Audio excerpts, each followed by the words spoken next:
everyone, and welcome back. Today we're diving into something kind of surprising. Oh. Recovery. We're going to unlock some research-backed strategies to help you guys optimize your energy and keep that mental edge sharp, especially for those of you who are always pushing the limits.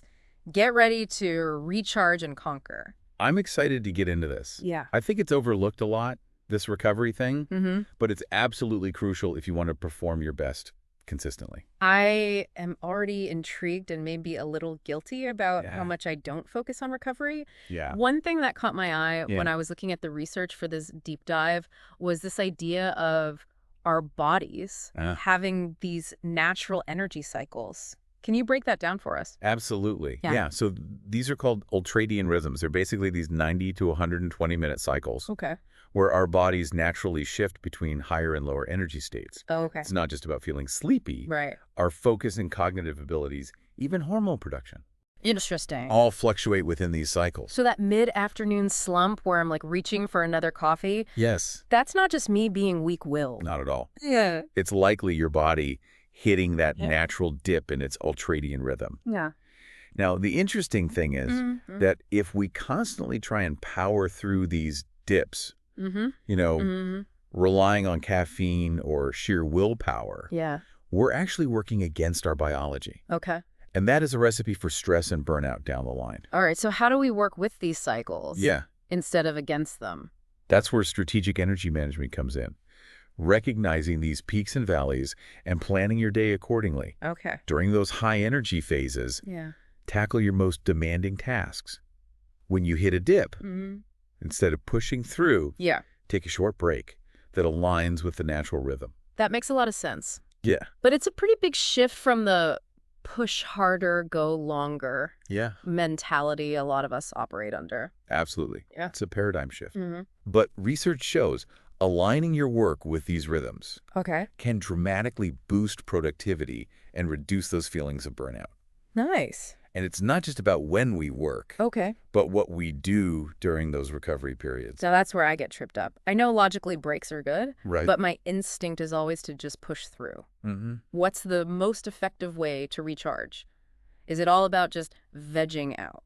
Actually, there's a really fascinating debate about active versus passive recovery. Oh, right. Turns out, just passively relaxing isn't always the best way to bounce back. Oh, so listener, before we get into the science, I'm curious, when you need a break, Yeah. what's your go-to? Is it more about zoning out or doing something different? Think about it for a second. Yeah, what do you do? Yeah. And while there's a time and place for just kicking back, All right. the research shows that active recovery is far more effective for restoring our energy and focus.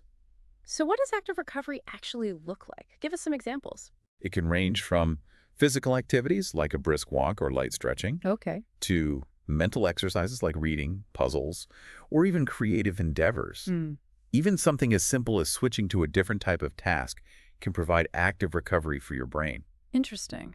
But why is active recovery so much better Yeah. than just completely checking out? What's fascinating is that even low-intensity activity boosts blood flow, Mm. Mm. reduces inflammation, and helps clear out metabolic byproducts Mm. that build up during intense work. Think of it like a reset button Mm. for your body and mind. So instead of just collapsing on the couch, we should be taking a walk, Yeah, doing a crossword puzzle. It sounds counterintuitive, it is counterintuitive. and I'm starting to see the logic. It is for a lot of people. That's the beauty of digging into the research. Mm-hmm. It challenges our assumptions. Mm-hmm. Active recovery is like giving your brain a mini vacation, but without completely going offline. Right. You come back refreshed and ready to re-engage. And that ties into something else we're going to explore. Achieving that flow state Yeah. where you're totally absorbed and energized in your work. Yeah, That's the holy grail for a lot of us, right? absolutely. And what's interesting is that being well-rested and mentally clear Okay. makes it easier to enter that flow state. So active recovery isn't just about preventing burnout. Right. It's about unlocking our peak potential. Exactly. It sets the stage for those moments of effortless productivity Right. and creative breakthroughs that a lot of high achievers crave. It's all connected. This is making me rethink my whole approach to work. But before we go too far down that rabbit hole, Yeah. there's another aspect of recovery we need to talk about. The role of our neurochemistry. Yes. Our brains are complex systems, and understanding how neurochemicals like dopamine, serotonin, and those involved in our stress response play into the energy equation is crucial. Yeah, absolutely. I'm ready to dive into that. Okay. But first, a quick word from our sponsor. We'll be right back to unpack the neurochemistry of peak performance. Stay with us. All right, we're back, and before the break, we were about to get into the nitty-gritty of our brain chemistry and how it impacts recovery. Right. This is where it gets really interesting for me. It's fascinating stuff. Yeah. You know, we often hear about dopamine and serotonin in relation to mood. Right. But they're also key players in our energy levels, motivation, and how we handle stress. Okay, so break it down for us. Okay. What's the connection between these neurochemicals and our ability to recharge and perform at our best? Let's start with dopamine, Okay. often called the motivation molecule. It's released when we achieve something, experience pleasure, Okay. or anticipate a reward. Yeah. Problem is, in our modern world, we're constantly bombarded with dopamine triggers. Social media notifications, emails, even junk food. Oh, I'm definitely guilty of that dopamine-seeking behavior, but how does that tie into recovery? Well, imagine your brain like a muscle. Okay. If you constantly overwork it with high-intensity dopamine hits. He gets fatigued. Okay. This can lead to that feeling of burnout, Right. Where even things you used to enjoy seem less appealing. Yeah. You're in a constant state of dopamine depletion. So we need to give our brains a break from that constant stimulation. Precisely, and that's where the concept of a dopamine reset comes in. Okay. It's about consciously choosing to step away from those activities that trigger excessive dopamine release, Okay. even for short periods. So instead of reaching for my phone every time I have a spare minute, Yeah. I should maybe try reading a book. Yeah. Going for a walk without any music or podcasts. Exactly. Engaging in activities that don't involve those quick dopamine hits Right. can help recalibrate your brain's reward system. It's like hitting the refresh button on your motivation and ability to experience pleasure. I'm starting to see how this connects to pre-recovery. Yeah. Building that resilience we were talking about earlier. It's not just about taking breaks. It's about making choices that support long-term energy and focus. That's a great connection. By incorporating dopamine resets into your routine, you're essentially training your brain to find satisfaction in more sustainable ways. Okay. This can make a huge difference in preventing burnout Right. and staying motivated over time. Okay, dopamine. Got it. Right. What about serotonin? I know it's linked to mood, Yeah. but how does it play into this energy equation? Serotonin plays a crucial role in regulating our sleep-wake cycles, Okay. appetite, and even our perception of pain. Interesting. When our serotonin levels are balanced, Yeah. we tend to feel calmer, more focused, and less reactive to stress. Yeah. And as you can imagine, all of those things are crucial for effective recovery. So if we're chronically stressed or sleep deprived, Yeah, our serotonin levels might be out of whack, making it harder to recharge. exactly. That's why prioritizing sleep and managing stress are so crucial, not just for our mental health, but for our physical energy levels as well. That makes a lot of sense. Yeah. But I feel like we'd be remiss if we didn't talk about the HPA axis. Right. It's come up a few times in the research, Yeah. but I'm still not entirely clear on how it fits into all of this. You're right. The HPA axis is a key player Okay. in our energy regulation and stress response. Okay. It's essentially a communication pathway between our brain and our adrenal glands, which produce hormones like cortisol. Yeah. Okay, so when we're stressed, our brain sends a signal to our adrenal glands to pump out cortisol, Exactly. which gives us that boost of energy to deal with the threat, right? Exactly. Okay. But if we're constantly stressed, Yeah. that HPA axis can get stuck in overdrive, leading to chronically elevated cortisol levels. Okay. And that can disrupt sleep, Right. suppress our immune system, Wow. and ultimately lead to exhaustion and burnout. So it's not just about reducing stress. Right. It's about regulating our body's response to it. So we don't get stuck in that fight or flight mode all the time. That's a great way to put it. It's about building resilience, both mentally and physically, so we can handle challenges without completely depleting our energy reserves. This is all starting to feel like a giant puzzle. Yeah. With all these different pieces fitting together. That is. Our ultradian rhythms, our neurochemistry, our stress response. It's complex. It is. But the good news is that by understanding these systems, Yeah. we can make more informed choices about how we work, rest, and recharge. Right. We can work with our bodies, not against them. Okay, so we've covered active recovery, dopamine resets, serotonin's role, and the HPA axis. Yes. What other crucial elements of recovery should we be considering? Well, we can't talk about recovery without diving into the foundational pillars: Okay. sleep, nutrition, and the impact of our environment. All right. These are the things that underpin our ability to function at our best. Let's start with sleep. I know it's important, but for a lot of us, getting enough sleep can feel like a luxury, Right. not a priority. I understand that struggle. Mm-hmm. But sleep is truly non-negotiable when it comes to recovery. Yeah. It's when our bodies and minds repair and recharge, Mm-hmm. consolidating memories, Okay. regulating hormones, Right. and boosting our immune system.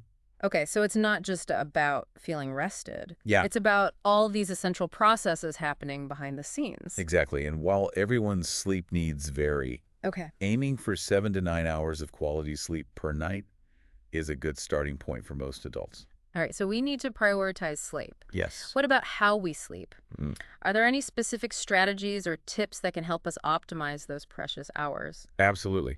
One of the most important things is maintaining a regular sleep schedule, Okay. even on weekends. So no more sleeping in till noon on Saturdays, even if I feel like I deserve it. Occasional indulgences are fine, Okay. but consistency is key for optimizing your sleep patterns. Mm. And it's not just about when you go to bed and wake up, Right. but also about creating a conducive sleep environment. What does that look like? A dark, quiet room, I'm guessing? Exactly. Minimizing light and noise is crucial. Okay. Think blackout curtains, earplugs if needed, Mm-hmm. and keeping your bedroom cool and well ventilated. Okay, so darkness, quiet, cool temperatures. Mm-hmm. What else can we do to set ourselves up for sleep success? One often overlooked factor is what you do in the hour or two leading up to bedtime. Okay. Creating a relaxing wind-down routine can make a huge difference. What kind of routine are we talking about? A warm bath? Reading a book? Exactly. Activities that promote relaxation Okay. and signal to your body that it's time to sleep. Avoid screen time, Right. as the blue light emitted from devices can interfere with melatonin production, Okay. the hormone that regulates sleep. So a screen-free wind-down routine. Yes. Got it. But what about those nights when we just can't seem to switch off our brains? Any tips for dealing with racing thoughts? That's a common struggle. One effective technique is journaling. Hmm. Getting those thoughts out of your head and onto paper can help calm your mind. Okay. You can also try relaxation techniques like deep breathing exercises Right. or progressive muscle relaxation. So building a sleep sanctuary and incorporating those relaxation techniques, it's making me realize that sleep isn't just about quantity, Right. it's about quality as well. Absolutely. Quality sleep is essential for effective recovery. Mm-hmm. And it's worth putting in the effort to create a sleep routine Yeah, that supports your overall well-being. this is great stuff. Yeah. You've got to take another quick break. Okay. When we come back, we'll continue our deep dive into recovery, Sounds good. exploring the surprising power of nutrition and how to create an environment that supports your energy and focus. Right. And we're back. Before the break, we were getting deep into sleep optimization, and I have to admit, I'm already rethinking my evening routine. But sleep is just one piece of the puzzle, right? Right. What about nutrition? What role does food play in our ability to recharge and conquer? It's more crucial than a lot of people realize. Yeah. Food provides the building blocks and energy our bodies and minds need to function Right. optimally. It's not just about calorie intake. Right. It's about the quality of the fuel we're giving ourselves. Okay, so let's talk fuel. What are some of the key things Mm-hmm. we should be focusing on when it comes to nutrition and recovery? Well, first and foremost, it's about providing your body with a steady supply of energy Okay. throughout the day. Mm-hmm. That means focusing on complex carbohydrates like those found in whole grains, Right. fruits and vegetables, Okay. rather than simple sugars that lead to those energy spikes and crashes. So swapping that sugary cereal for a bowl of oatmeal with berries, Exactly. trading that candy bar for a handful of almonds. Exactly. Oh. Those simple swaps can make a big difference in how your energy levels feel throughout the day. And don't forget about protein. Right. It's essential for muscle repair and growth, Oh, okay. which is especially important if you're engaging in those active recovery strategies. Okay. Complex carbs, protein, check. Anything else we should be adding to our plates to boost our recovery game? Healthy fats are crucial too. Okay. They help us feel satiated, support hormone production, and even improve brain function. Okay. Think avocados, nuts, seeds, and fatty fish like salmon. You know, you mentioned lentils and avocados earlier as surprising energy boosters. Right. I'm still curious about that. Yeah. What makes them stand out from the crowd? Lentils are a fantastic source of both complex carbohydrates and fiber, which provide sustained energy release and keep you feeling full longer. Nice. They're also packed with iron, which is essential for oxygen transport throughout the body. Okay. Avocados, on the other hand, Yeah. offer a unique combination of healthy fats, fiber, and protein, Okay. along with a good dose of potassium, which helps regulate fluid balance and muscle function. So it's not just about what we eat, but also about making sure we're getting a variety of nutrients to support all those complex processes happening in our body. Exactly. A diverse, nutrient-rich diet is the foundation of optimal recovery and sustained energy levels. This is making me want to go overhaul my pantry. But before we move on, Okay. let's talk about environment. How does our physical surroundings impact our ability to recharge? Our environment plays a much bigger role than we often realize. Yeah. Think about how you feel in a cluttered, chaotic space versus a clean, organized one. Your environment can either support or drain your energy. Okay, so decluttering my desk is officially on my to-do list. But what about things like temperature? Yeah, Does that play a role in recovery? absolutely. We've touched on temperature therapies like contrast showers, Right. but even something as simple as adjusting the thermostat can make a difference. I have to admit, I'm a bit skeptical about the whole contrast shower thing. Is it really worth the discomfort? Well, the research suggests that alternating between hot and cold water Okay. can improve blood flow, reduce inflammation, and even boost our mood. It's like giving your circulatory system a workout. Okay. I might be willing to give it a try. But aside from contrast showers, how can we optimize our environment for recovery? Think about creating spaces that promote relaxation and rejuvenation. Okay. This might mean incorporating natural elements like plants, using calming colors and scents, or even just ensuring you have access to natural light. So it's about being intentional with our surroundings, creating spaces that support our well-being, and make it easier to recharge. Exactly. It's about designing your environment to work for you, not against you. This has been such an eye-opening deep dive. We've covered so much ground, from the science of ultradian rhythms to the power of dopamine resets, the importance of sleep and nutrition, and even the impact of our environment. Absolutely. It's clear that recovery is not just about taking a break. Right. It's about a holistic approach to optimizing our energy and performance. I'm so glad you're finding it valuable. Yeah. And remember, the key takeaway here is that high performance isn't about pushing ourselves to the limit all the time. It's about understanding our own individual needs and building sustainable habits that support both our goals and our well-being. It's about working smarter, not harder.